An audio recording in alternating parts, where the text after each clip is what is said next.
Well, I totally forgot when I made these cards that selfie mode is backwards, but this is my 45th state, New Mexico, which borders El Paso, which I'm hanging out for a couple days in a hostel. My phone died last time I was on the trail, so that sucked. But it's like summer to me here, but it's still winter to these people. And it's 65, 70 degrees out. It's so open and vast. Like I don't even know where to start because, I don't know how to vlog. But I'm journaling at least a page and a half a day, if not two. Just hanging out with family and meeting new people, which I'm not a people person, either way. And yeah, I'm excited to kick up some rattlesnakes and probably get dehydrated. Coming from Central Texas to El Paso, I was going around a bunch of rock formations, too big to be hills, but too short to be mountains. But it came to a flat area, and I saw some formations in the distance. I was like, I wonder when I'll hit that. Well, about an hour later, didn't seem like it was getting any closer. I entered El Paso County. It's like, okay, well, I'm almost to where I need to be. Well, it still looked barren. After another half hour past that, I start to finally see the city. And the rocks are getting big. I was like, well, maybe most of the city's on the other side. It's not. Most is on the southeast side.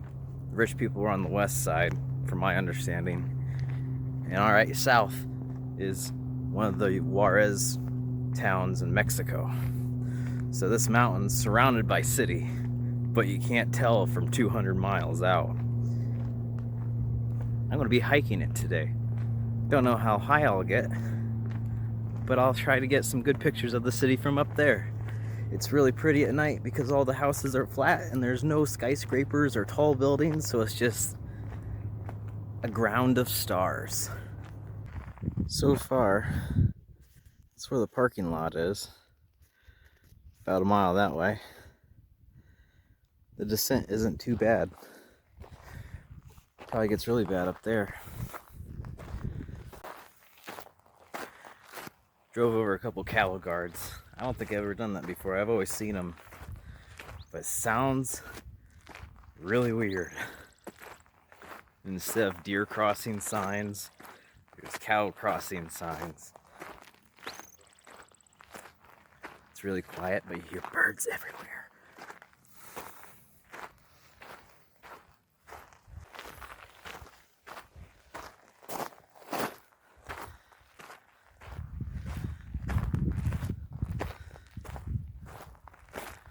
I believe the trail might actually go up through that pass or through the other side.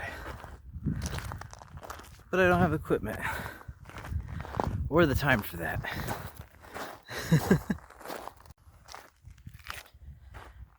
It's hard to tell if these plants are just really big succulents or just really small shrubs or trees because they're so dried out. But it could be either or, and they're very interesting to see. So the parking lot is probably maybe a mile and a half from here, it seems. Maybe a little bit further.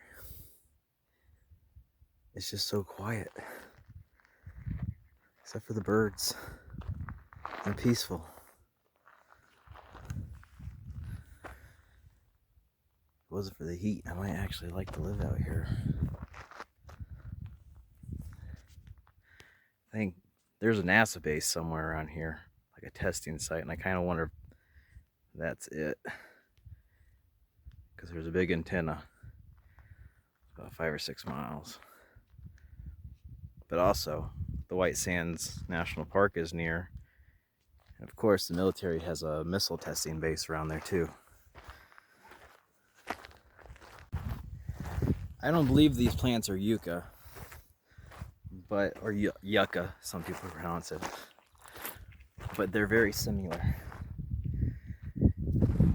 and you can definitely tell a temperature change when you walk in their shadow. The shade is 5 to 10 degrees cooler. It's refreshing for my legs.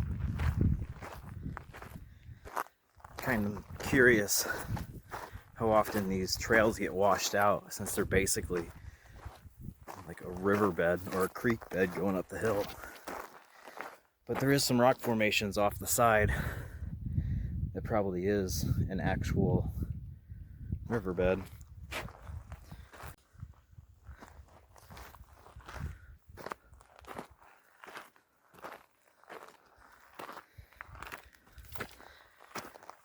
Still haven't heard or seen any rattlers. I don't know if that's a good sign or a bad sign, but I am getting attacked by flies. Really big, juicy ones.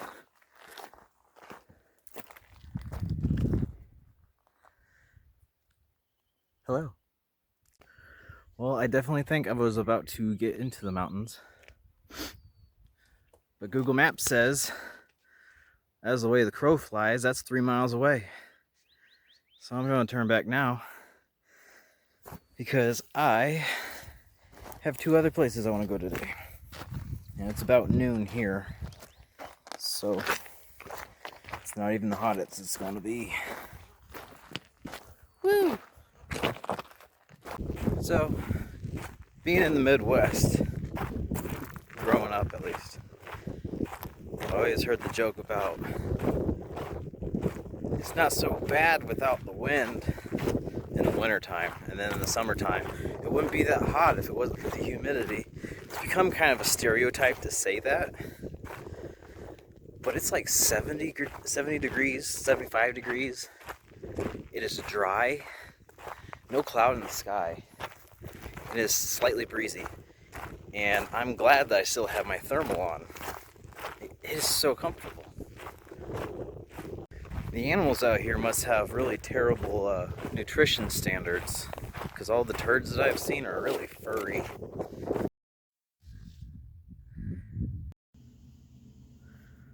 This is my hostel room with fancy sheets, fancy lights.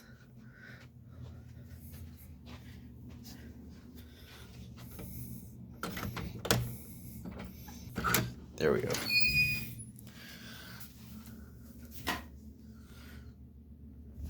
Has a very 1940s feel to it.